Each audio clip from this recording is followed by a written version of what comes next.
Hi hello అందరికీ నమస్కారం friends. Welcome back to MYR DSC online classes. మనం already 8th class new text బుక్లో భాగంగా జాగ్రఫీ అనేది 8th జాగ్రఫీలో ఫస్ట్ యూనిట్ చెప్పుకున్నాం. సెకండ్ది భూమి, నేల, నీరు, సహజ వృక్ష సంపద, వన్యప్రాణాల గురించి ఇప్పుడు చూద్దాం. Land and soil, water, natural gas, ఓకేనా, natural, vegetarian and wildlife resources, ఓకేనా. మూడో యూనిట్ వ్యవసాయం ఉంది. ఇవి మూడు చెప్పుకుంటే మనకి ఆటోమేటిక్గా ఫస్ట్ సెమిస్టర్ కంప్లీట్ అవుతుంది. లేట్ చేయకుండా టాపిక్లకి వెళ్దాం ఫ్రెండ్స్, ఓకేనా. చూడండి, మనకి సెకండ్ యూనిట్ ఏది? భూమి, నేల, నీరు, సహజ వృక్ష సంపద, వన్య ప్రాణాలు. ఒకసారి చూద్దాం ఏమేమి ఉన్నాయో. ఇంపార్టెంట్ ఉంటుంది మనకి, దీంతో ఒకసారి చెక్ చేద్దాం మనము ఏదేది ఇంపార్టెంట్ అని. రండి, మీరు కూడా 8th క్లాస్లో మనం జాగ్రఫీని నేర్చుకునే వచ్చేద్దాం తొందరగా. ఆఫ్రికాలోని టాంజానియా దేశంలోని ఒక చిన్న గ్రామంలో మాంబా నీళ్లు తీసుకురావడానికి ఉదయాన్నే నిద్రలేస్తుంది. చూడు, ఒక స్టోరీ ఎంత బాగా స్టార్ట్ చేశాడో.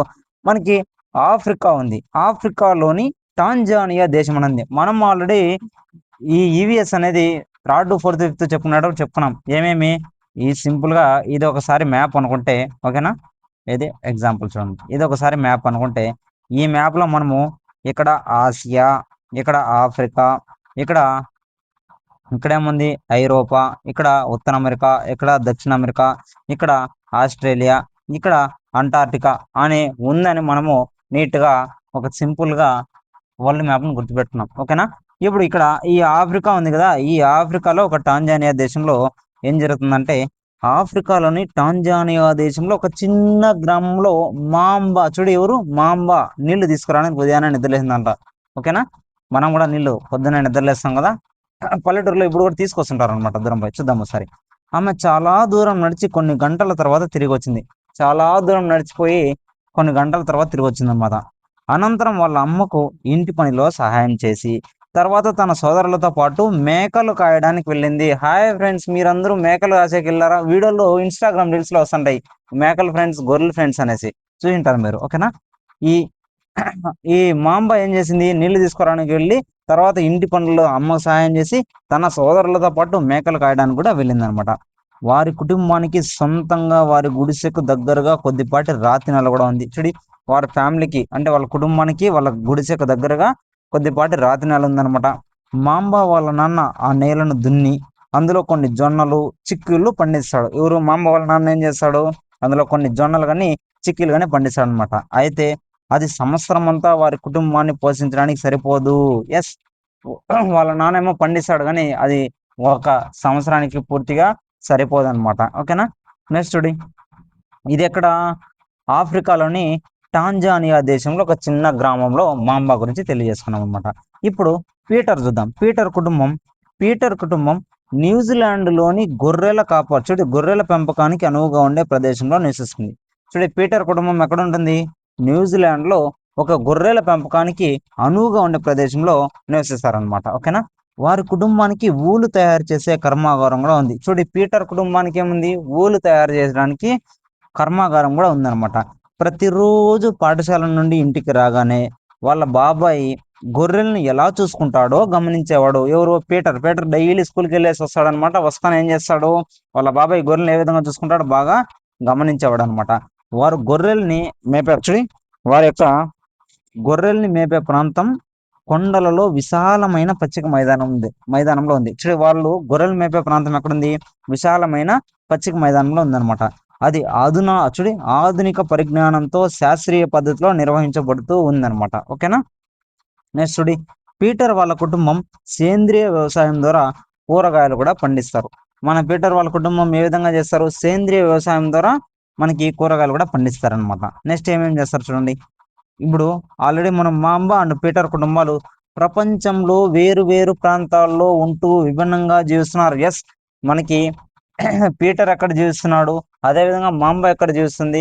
పీటర్ ఏమో న్యూజిలాండ్ లో ఉంటే మాంబా ఎక్కడుంది? ఆఫ్రికాలోని టాంజానియా ప్రదేశంలో ఉన్నారనమాట. సపరేట్ లో ఉన్నారు. ఆయా ప్రాంతాల్లో గల భూమి, నీరు, సహజ వృక్ష సంపద, జంతువులు, అదేవిధంగా సాంకేతిక పరిజ్ఞాన వినియోగంలో గల తేడాలను బట్టి ఆ రెండు కుటుంబాల మధ్య వ్యత్యాసాలు అనేవి ఏర్పడ్డాయి. ఎస్, ఈ రెండు ప్రదేశాల్లో డిఫరెంట్ గా ఉండడం వల్ల వాళ్ళ కుటుంబంలో కూడా డిఫరెన్స్ అనేది ఉంటుంది.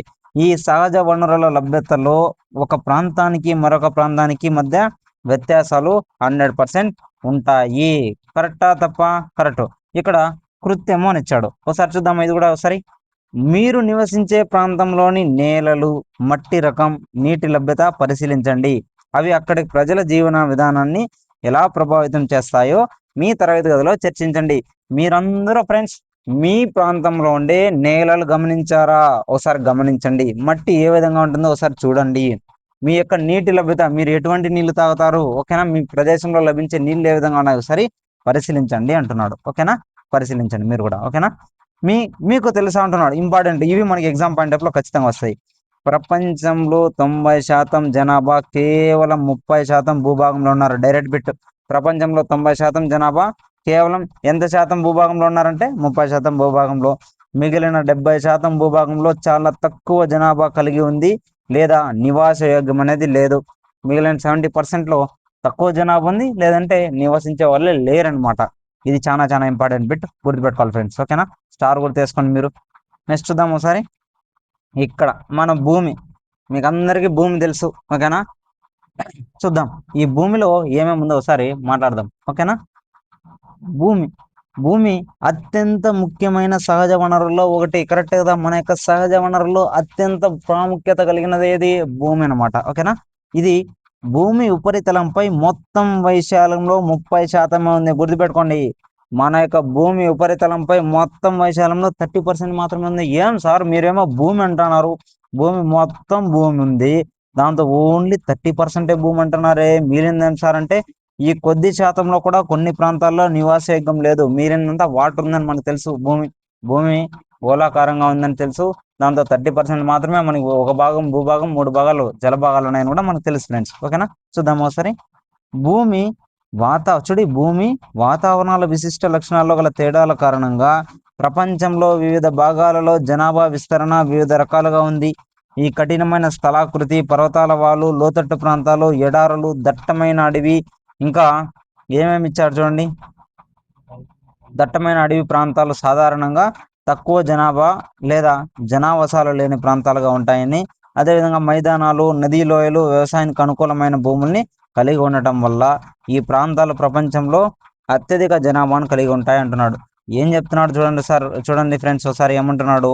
మనకి భూమి వాతావరణ భూమికి వాతావరణాల విశిష్ట లక్షణాల డిఫరెన్స్ ఇస్తాను అనేది.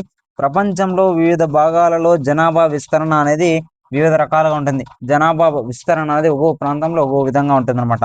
కఠినమైన స్థలాకృతి, అదేవిధంగా పర్వతాలు వాళ్ళు, లోతట్టు ప్రాంతాలు, ఎడారులు, దట్టమైన అటవీ ప్రాంతాలు మొదలైన వాటిలో మనకి సాధారణంగా జనాభా ఏ విధంగా ఉంటుంది? తక్కువ స్థాయిలో జనాభా అనేది ఉంటుంది ఫ్రెండ్స్. ఓకేనా?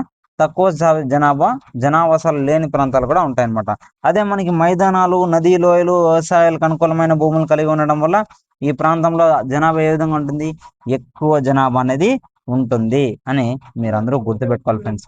ఇక్కడ చూడండి, మనకి ఇక్కడ ఒక పిక్చర్ ఇచ్చాడు. ఈ పిక్చర్ ఇచ్చి ఇక్కడ ఏమి ఇచ్చాడు ఒకసారి చూద్దామా? చూడండి ఒకసారి. Okay, Salzburg Austria. చూడు భూమి ఎన్ని రకాలుగా ఉపయోగపడుతుందో గమనించండి. ఇక్కడ ఉన్న పిక్చర్ వచ్చిందా? సల్జ్బర్గ్ ఆస్ట్రియా. చూద్దాము సరే.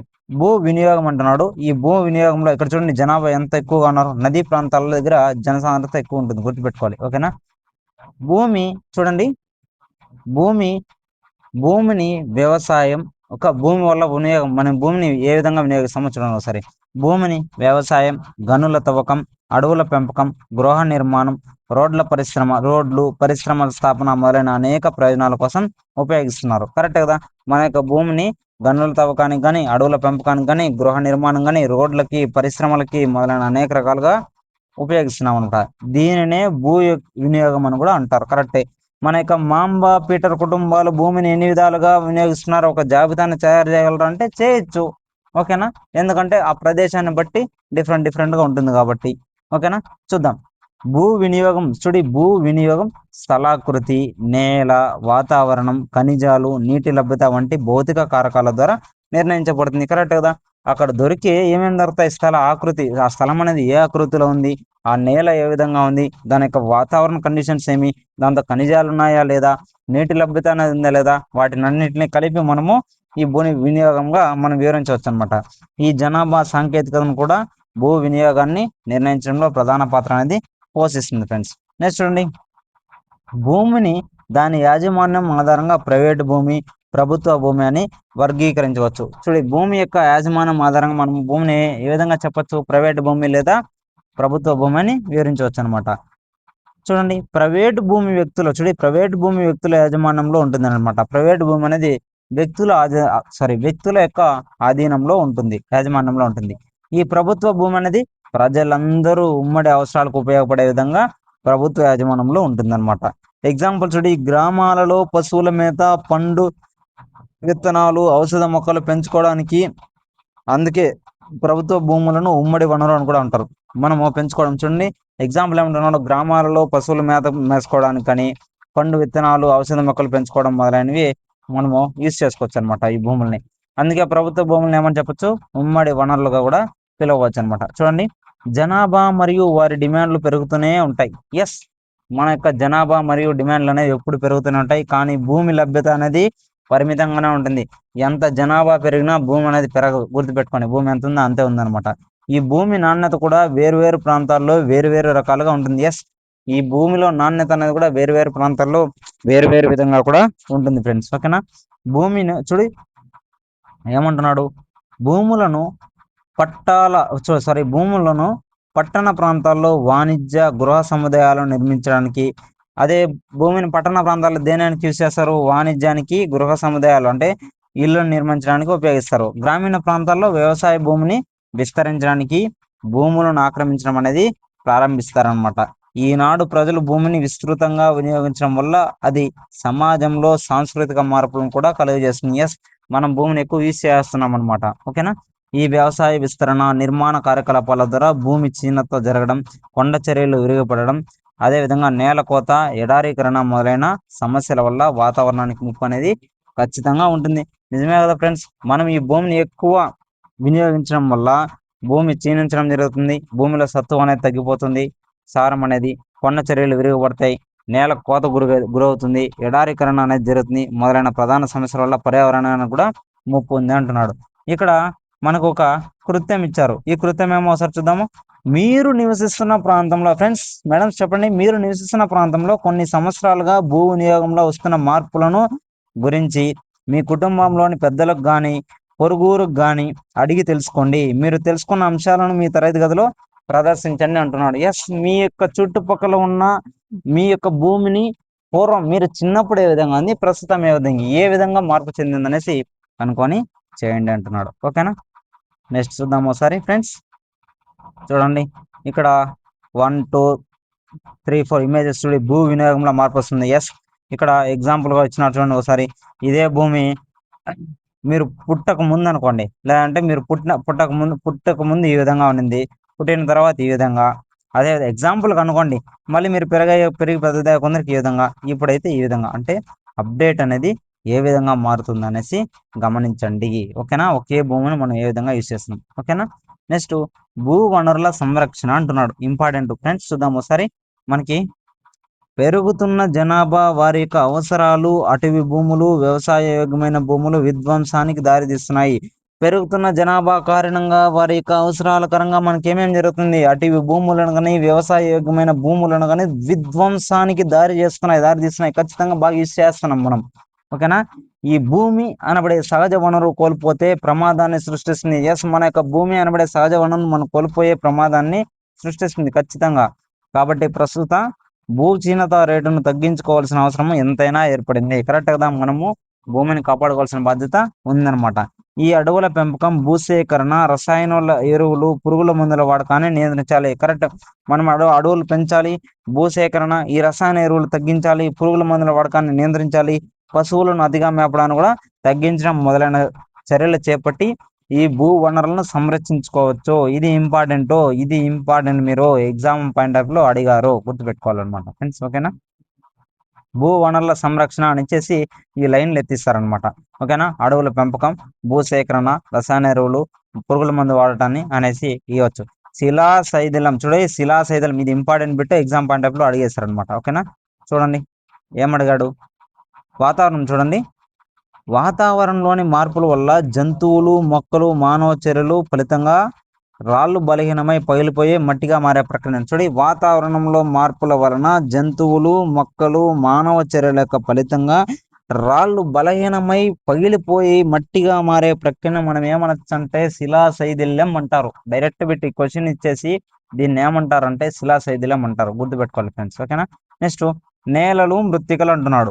నేలలు మృత్తికలు చూద్దాము ఒకసారి. భూ ఉపరితలంపై కప్పబడి ఉన్న సన్నటి మట్టి పొరని ఏమంటాము? నేల అంటారు. భూమి యొక్క ఉపరితలంపై కప్పబడి ఉన్న సన్నటి మట్టి పొరని ఏమంటారు ఫ్రెండ్స్? నేల అంటారు, ఓకేనా. ఇది భూమితో దగ్గరి సంబంధం కలిగి ఉంటుంది. భూ స్వరూపాలు నేలలు చూడి, ఇది భూమితో దగ్గరి సంబంధం అనేది కలిగి ఉంటుంది అనమాట. ఈ భూ స్వరూపాలు నేలల రకాలను నిర్ణయిస్తాయి ఆటోమేటిక్గా. ఈ నేలలు చూడండి, నేలలు సేంద్రియ పదార్థాలు, ఖనిజాలు, రూపాంతర శిలల వలన ఏర్పడతాయి. ఈ నేలలు అనేది సేంద్రియ పదార్థాలు కానీ, ఖనిజాల వల్ల కానీ, రూపాంతర శిలల వల్ల కానీ ఏర్పడతాయి అనమాట. ఇది శిలాశైథిల్యం అనే ప్రక్రియ ద్వారా జరుగుతుంది. సరైన మోతాదులో సేంద్రియ పదార్థాలు, ఖనిజాల కలయిక వలన సారవంతమైన నేలలు ఏర్పడతాయి. సార్, శిలాశైథిల్యం అంటే ఏమి? ఇప్పుడే చెప్పుకున్నాం. ఏం చెప్పుకున్నాం ఫ్రెండ్స్? శిలాశైథిల్యం అంటే వాతావరణంలోని మార్పుల వలన జంతువులు, మొక్కలు, మానవ చర్యల ఫలితంగా రాళ్ళు బలహీనమై పగిలిపోయి మట్టిగా మారే ప్రక్రియను ఏమంటారు? చెప్పండి, చెప్పండి ఫ్రెండ్స్. ఎస్, వెరీ గుడ్, శిలాశైథిల్యం అని చెప్తారు. నెక్స్ట్ నెక్స్ట్ చూద్దాం ఒకసారి. కొండ చర్యలు విరిగిపడడం అంటున్నాడు. చూద్దాం ఒకసారి.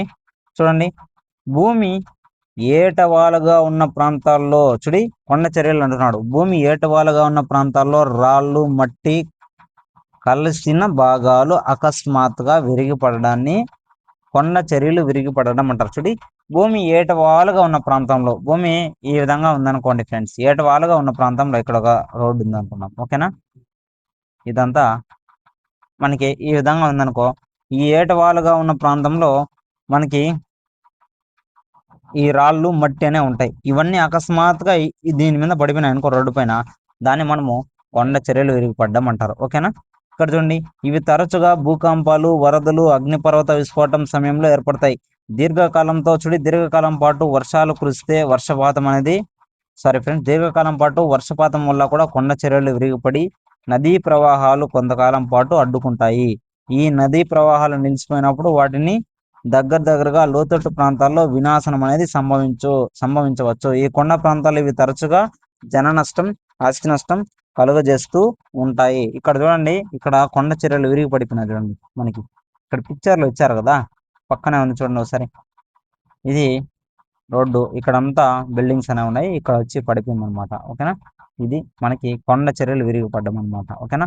అప్పుడు ఆస్తి నష్టం కానీ, ప్రాణ నష్టం, జన నష్టం అన్ని జరుగుతాయి అనమాట, ఓకేనా. నెక్స్ట్, కొండ చర్యలకు ఎగ్జాంపుల్ కూడా ఇచ్చాడు, ఇంపార్టెంట్. ఈ ఎగ్జాంపుల్ అనేది మనకు చాలా ఇంపార్టెంట్, ఓకేనా.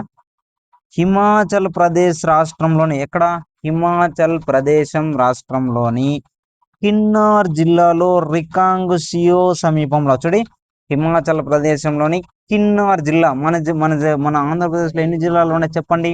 ప్రజెంట్ 26కి కొత్తగా 3 యాడ్ చేస్తారా? Yes, very good. ఇప్పుడు హిమాచల్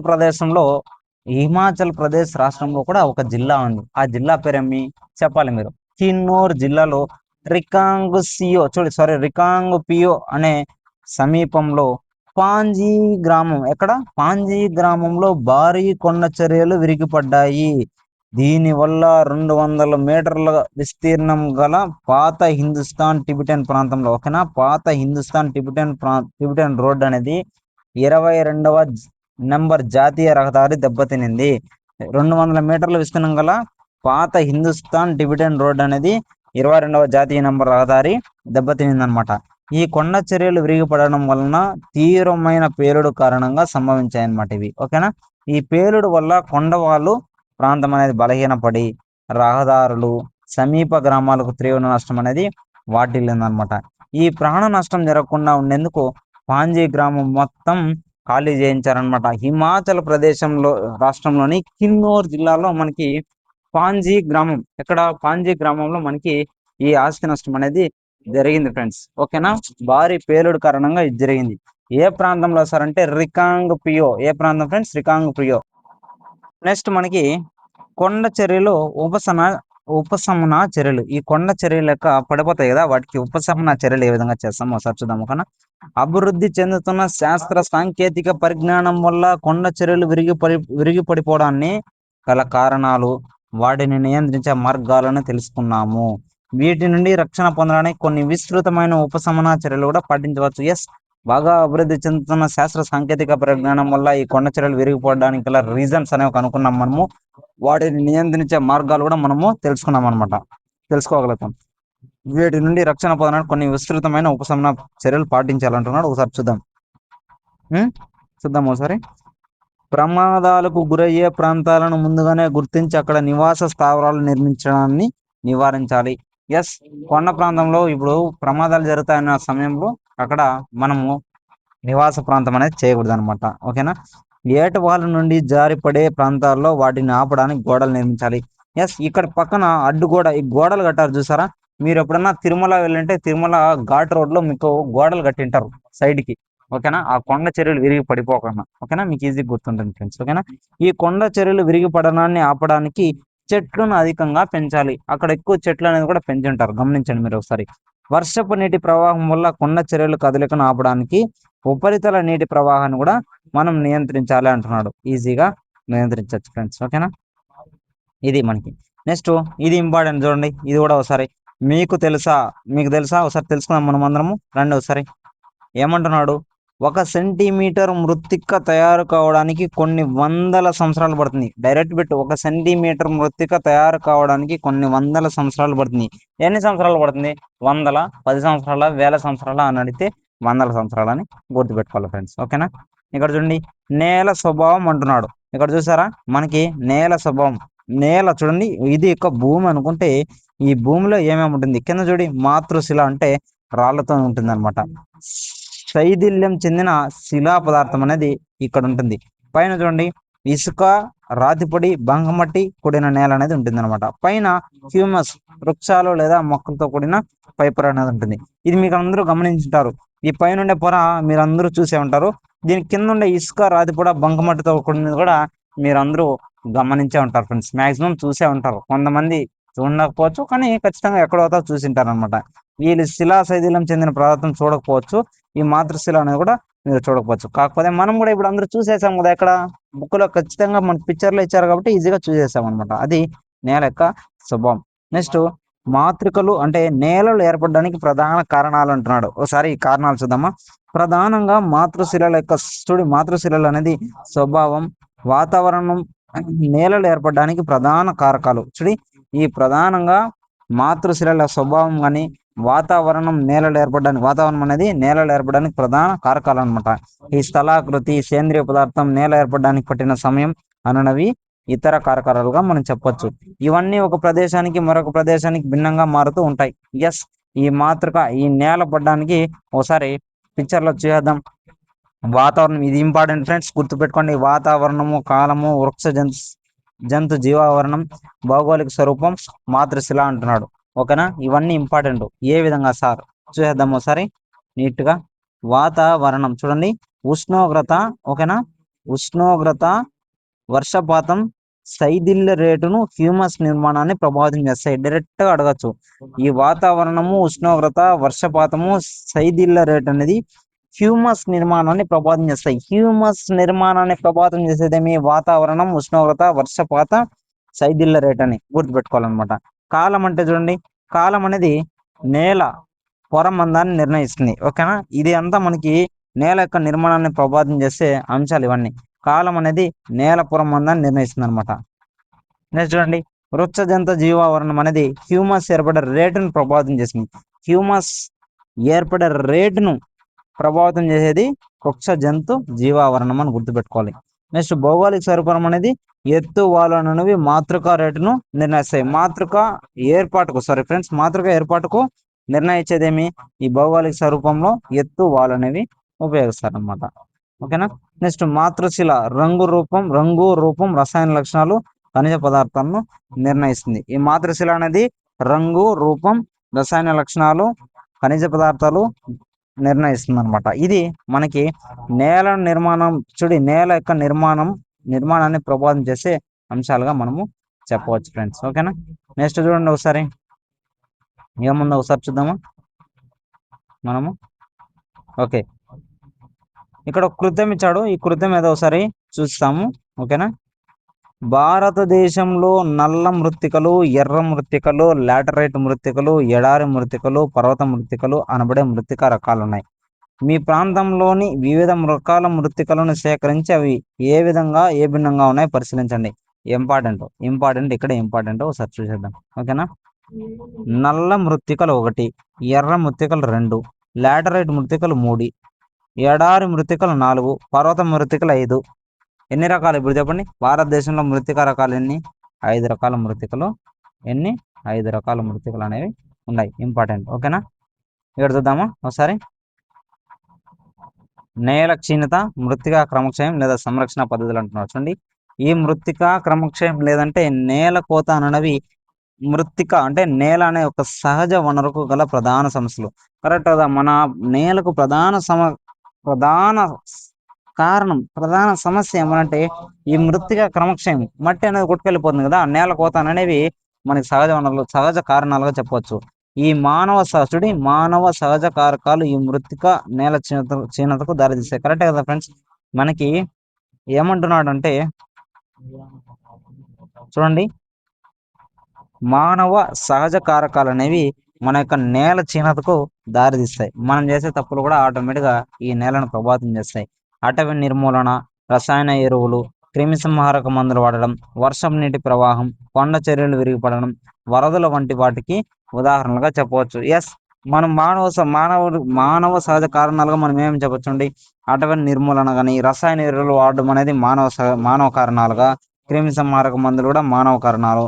నెక్స్ట్ సహజ కారణాలుగా ఏం చెప్పొచ్చు. వర్షపు నీటి ప్రవాహం, కొండ చర్యలు విరిగిపడడం, వరదలు మొదలైనవి సహజ కారణాలుగా చెప్పవచ్చు అనమాట.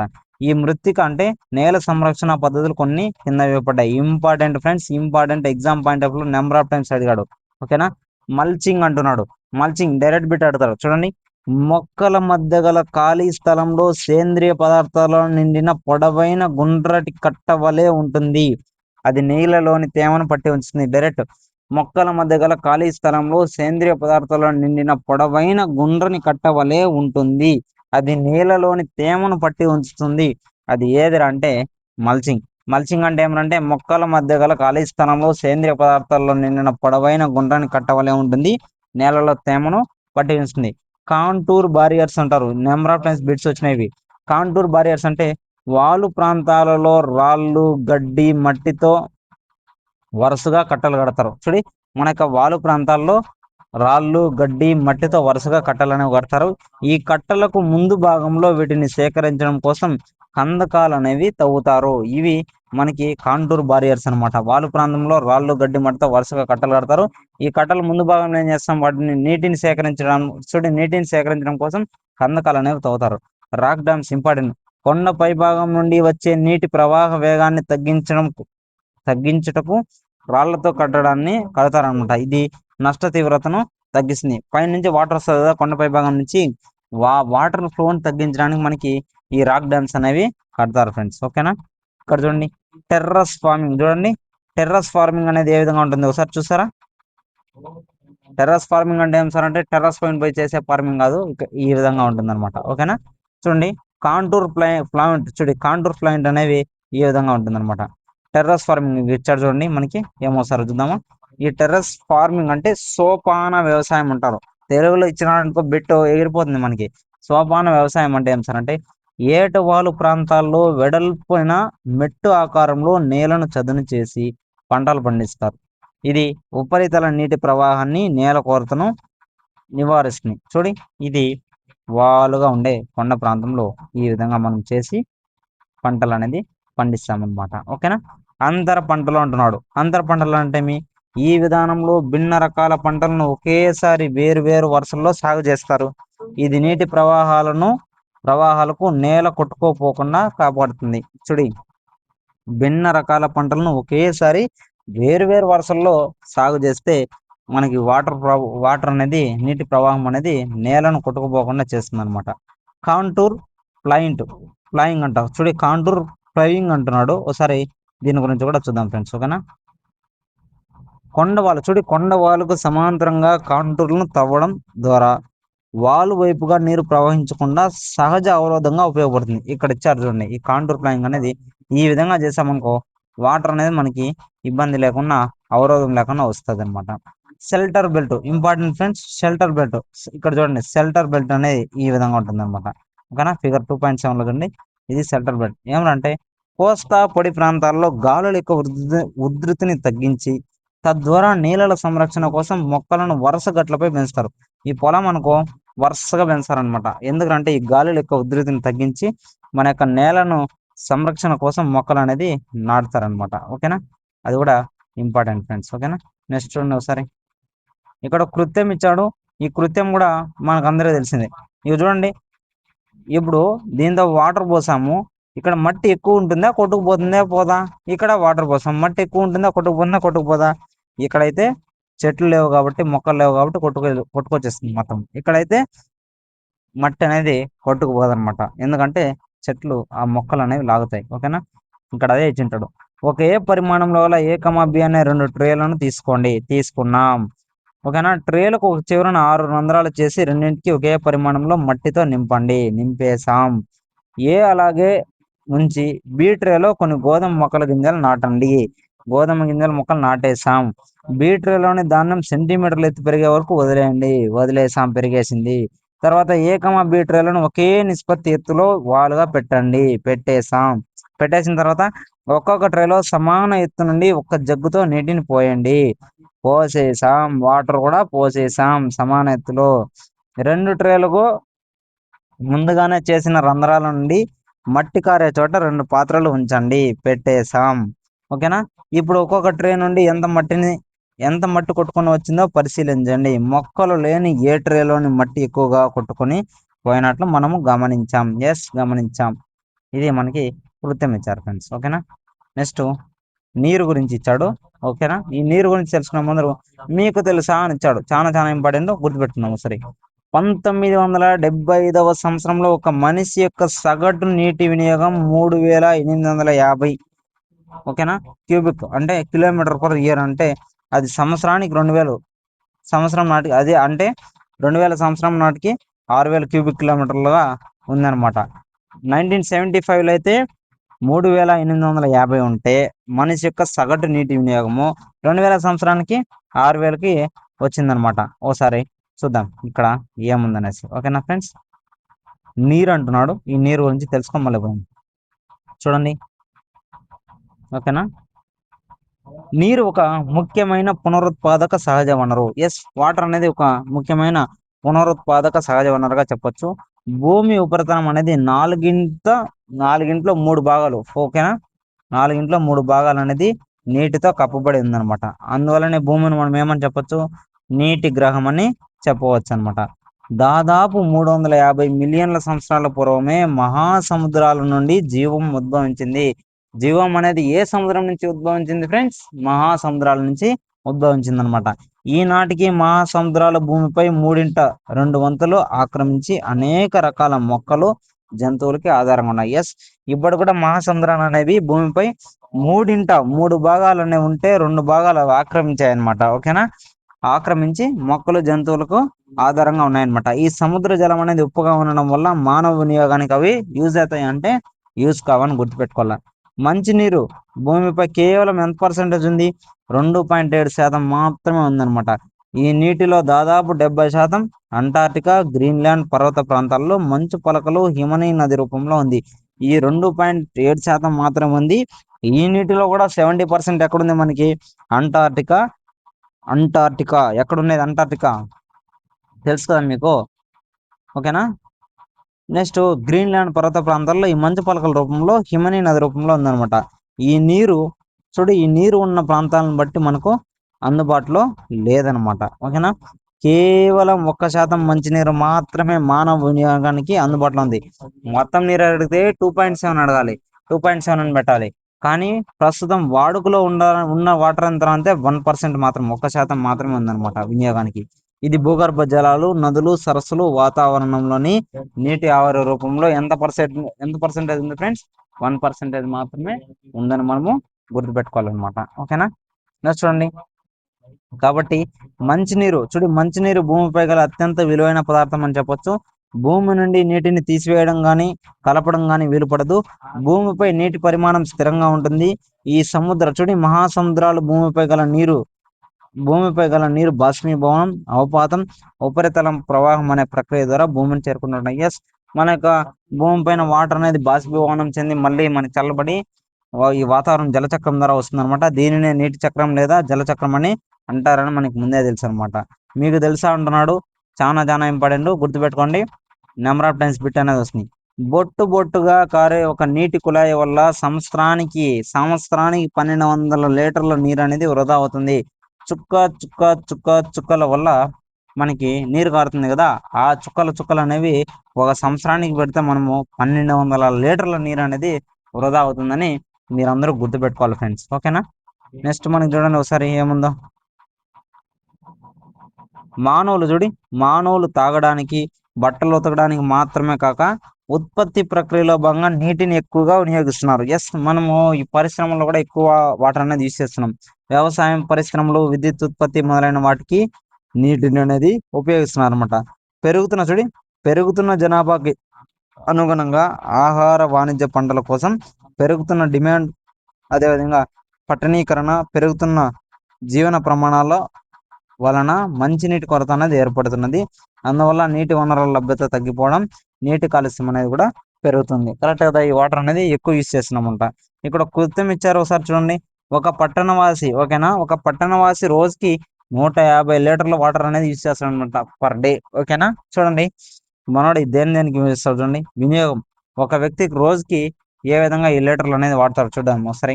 డ్రింకింగ్, తాగడానికి 3 లీటర్లు తాగేస్తాడంట ఒక రోజులో ఎన్ని లీటర్లు తాగుతారు ఫ్రెండ్స్? మీరందరూ కలిపి 3 లీటర్లు తాగాలి, మర్చిపోకూడదు. వంట కోసం తాగేకేమో 3 లీటర్లు, వంట చేయడానికేమో 4 లీటర్లు. ఎంత? 4 లీటర్లు. 4 లీటర్లు పెట్టి వంట చేస్తే 3 లీటర్లు తాగేస్తాం, మీరు గుర్తుపెట్టుకోవాలి. స్నానం చేయాలంటే 20 లీటర్ల నీటిని స్నానం చేస్తారనమాట. ఓకేనా? ప్రతిరోజు మనము 20 లీటర్స్ వాటర్ అనేది వాడతాం. కాలకృత్యాలకైతే 40, ఓకేనా, 40 లీటర్లు. స్నానం చేయడానికన్నా కాలకృత్యాలకు ఎక్కువ వాటర్ అంటే డబుల్ అని గుర్తుపెట్టుకోండి. ఓకేనా? బట్టలు ఉతకడానికి కూడా 40 లీటర్లు. ఓకేనా? వంట పాత్రలు శుభ్రం చేయడానికి మీరందరూ కడుగుతారు కదా మేడమ్స్ అండ్ సార్స్, అందరూ కడతారనమాట. వంట పాత్రలు శుభ్రం చేయడానికి 20 లీటర్ల వాటర్ అనేది వాడతాం. మొక్కలకు ప్లాంట్స్ కి వాటర్ చేయడానికి 23% అనేది 23 లీటర్లు అనేది వాడతాం అనమాట. మొత్తం ఎంత అవుతుంది? 150 అనేది అవుతుంది. ప్రతిరోజు మనము ఎన్ని లీటర్లు తాగాలి ఫ్రెండ్స్? 3 లీటర్లు తాగేస్తాం. వంట చేయడానికి 4 లీటర్లు. ఎస్, 4. స్నానం చేస్తావు, స్నానానికి 20 లీటర్లు. కాలకృత్యాలు 40. బట్టలు అందరూ ఉతుకుతారు మీరందరూ. ఎస్, ఎన్ని లీటర్లతో ఉతకాలి? 40 లీటర్లతో ఉతికేస్తారనమాట. ఓకేనా? వంట పాత్రలు ఇంచేపేమో వంట చేస్తారు. వంట చేయడానికి 4 లీటర్లు అయితే వంట పాత్రలు శుభ్రం చేయడానికి 20 లీటర్లు అవుతుంది అనమాట. మొక్కలకి మనము 23% అనమాట. ఓకేనా? మొత్తం 150 అని గుర్తుపెట్టుకోండి. ఓకేనా? నీటి లభ్యత మరియు సమస్యలు అంటున్నాడు. నీటి లభ్యత మరియు సమస్యలు ఒకసారి చూద్దాం ఫ్రెండ్స్. నీటి లభ్యత మరియు సమస్యలు. ప్రపంచంలో అనేక ప్రాంతాల్లో నీటి కొరత అనేది ఉంది. ఎస్, ప్రపంచంలో అనేక ప్రాంతాల్లో నీటి కొరత ఉంది. ఆఫ్రికా, పశ్చిమాసియా, దక్షిణాసియా, అదేవిధంగా పశ్చిమ యుఎస్ఏ, వాయువ్య మెక్సికో, దక్షిణ అమెరికా కొంత భాగం, ఆస్ట్రేలియా మంచినీటి కొరత ఎదుర్కొంటున్నాయి. చూడి, మన యొక్క మంచినీటి కొరతను ఎదుర్కొంటున్న దేశాలు కానీ ఈ ప్రాంతాలు కానీ ఎగ్జామ్లో ఇచ్చేసాడు అనుకో ఎగిరిపోతాం. గుర్తుపెట్టుకోవాలి, ఆఫ్రికాలో లేదు. ఓకేనా? మనకి ఆఫ్రికా, పశ్చిమాసియా, దక్షిణాసియా. ఓకేనా? ఆసియాలోనే 2 ప్రాంతాలు ఉంది, పశ్చిమాసియా, దక్షిణాసియా 2 ఇచ్చినాడు. తర్వాత ఆఫ్రికా ఇచ్చాడు, తర్వాత పశ్చిమ యుఎస్ఏ, వాయువ్య మెక్సికో, దక్షిణ అమెరికా కొంత భాగం, ఆస్ట్రేలియాలో మంచినీటి కొరత అనేది ఎదుర్కొంటున్నాడు. ఓకేనా? ఇది. నెక్స్ట్, ఋతువులు లేదా వార్షిక వర్షపాతం లేదా నీటి కొరత వలన నీటి సమస్య అనేది ఏర్పడుతుంది. కరెక్ట్ కదా? మన యొక్క రుతువులు లేదా వార్షిక వర్షపాతం లేదా నీటి కొరత వలన మనకి నీటి సమస్య అనేది ఏర్పడుతుంది. నీటిని విచ్చలవిడిగా ఉపయోగించడం, నీటిని కాలుష్యం చేయడం వల్ల నీటి వనరులు అనేవి తరిగిపోతున్నాయని మనము గుర్తుపెట్టుకోవాలి ఫ్రెండ్స్. నెక్స్ట్ చూడండి, నీటి సంరక్షణ. చూడండి, నీటి సంరక్షణ అంటున్నాడు. ఈనాడు ప్రపంచంలో తగినంత మంచినీటిని పొందడమే ప్రధాన సమస్య ఉంది. ప్రస్తుతం ప్రపంచంలో మంచినీటి పొందడమే ప్రధాన సమస్య ఉంది. అతి విలువైన నీటి వనరులు సంరక్షించుకునేందుకు చర్యలు తీసుకోవాలి. ఈ పునరుత్పాదక వస్తువైన ప్రజలు మితిమీరిన వినియోగం చూడు, ఇది పునరుత్పాదక వస్తువు అయినప్పటికీ ప్రజలు మితిమీరిన వినియోగం చేస్తున్నారు. కలుషితం చేయడం వల్ల అది పనికి రాకుండా పోతుంది వాటర్ అనేది. ఈ మురుగునీటి నిర్వహణ సక్రమంగా లేకపోవడం కానీ, వ్యవసాయ పారిశ్రామిక వ్యర్థాలు అనేవి నీటిలో కలవడం చేసే ప్రధానమైన కారణాలుగా మనం చెప్పవచ్చు. కరెక్టే కదా! మనం వాటరు రక్షించుకోవాలంటే చాలా మార్గాలు ఉన్నాయి. కానీ నాశనం చేయాలంటే చాలా మార్గాలు అనేవి మనకు కనిపిస్తున్నాయి. చూడండి ఒకసారి. నైట్రైట్లతో, లోహాలతో, పురుగుల మందులతో అవన్నీ నీటిలో కలిస్తే కూడా నీరు అనేది నాశనం అయిపోతుంది. మురుగునీరు, పారిశ్రామిక వ్యర్థాలు, చెత్త పదార్థాల ద్వారా యమున నది కలుషితం అయిపోయింది. అన్నీ అయిపోతున్నాయన్నమాట. ఓకేనా? ఈ రసాయనాలు చాలా వరకు జీవ సంబంధమైన వ్యర్థాలు. ఇవి నీటి ద్వారా మానవ శరీరంలో చేరుతాయి. ఖచ్చితంగా చేరుతాయి. ఈ పరిశ్రమల నుండి వదలడానికి మునిపే వ్యర్థాలను శుద్ధి చేయడం. అంటే మనము ఈ పరిశ్రమ నుండి వాటర్లోకి వదలడానికి ముందుగానే ఏం చేయమంటున్నాడు అంటే శుద్ధి చేయాలంటున్నాడు. అప్పుడు నీటి కాలుష్యాన్ని తగ్గించవచ్చు. అడవులు, ఇతర వృక్ష సంపద ఉపరితలం చూడు, అడవులు, ఇతర వృక్ష సంపద ఉపరితల నీటి ప్రవాహ వేగాన్ని అనేది తగ్గించడం వల్ల భూగర్భ జలాలు పెరుగుతాయి. నీటిని నిల్వ చేయడం అంటే ఉపరితల నీటి ప్రవాహాన్ని పొదుపు చేయడమే. ఈ వ్యవసాయ కాలువల ద్వారా వ్యవసాయ కాలువల్లో సరైన నిర్వహణ ద్వారా నీటి వృధాను అరికట్టవచ్చు. బిందు సేద్యం ద్వారా నీరు ఆవిరైపోవడం, ఇంగిపోవడం. ఈ పద్ధతి అనేది నీరు ఎక్కువగా ఆవిరయ్యే ఉష్ణ ప్రాంతాల్లో చాలా ఉపయోగకరంగా ఉంటుంది. ఈ బిందు సేద్యం అనేది ఎక్కడ మనకి నీరు ఆవిరైపోయే ప్రదేశాల్లో ఎక్కువగా యూజ్ ఉంటుంది అనమాట. ఇటువంటి వివిధ రకాల వ్యవసాయ పద్ధతులు అనుసరించడం ద్వారా కూడా మనము అత్యంత విలువైన నీటి సహజ వనరులను కాపాడుకోగలం అనేసి చెప్తున్నారు ఫ్రెండ్స్. ఓకేనా? నెక్స్ట్ సహజ వృక్ష సంపద, వన్యప్రాణులు. ఓకేనా?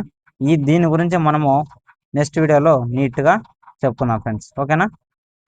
ఇంతటితో సెకండ్ యూనిట్ అనేది మనకి దగ్గరకు వచ్చాం కంప్లీట్ అవ్వడానికి. నెక్స్ట్ పార్ట్లో మీలని చెప్పుకున్నాం. ఓకేనా? మీ అందరికీ నచ్చితే లైక్ చేయండి, సబ్స్క్రైబ్ చేయండి, షేర్ కూడా చేయండి, కామెంట్ కూడా పెట్టండి. ఓకేనా? నెక్స్ట్ వీడియోలో మళ్ళీ కలుద్దాం.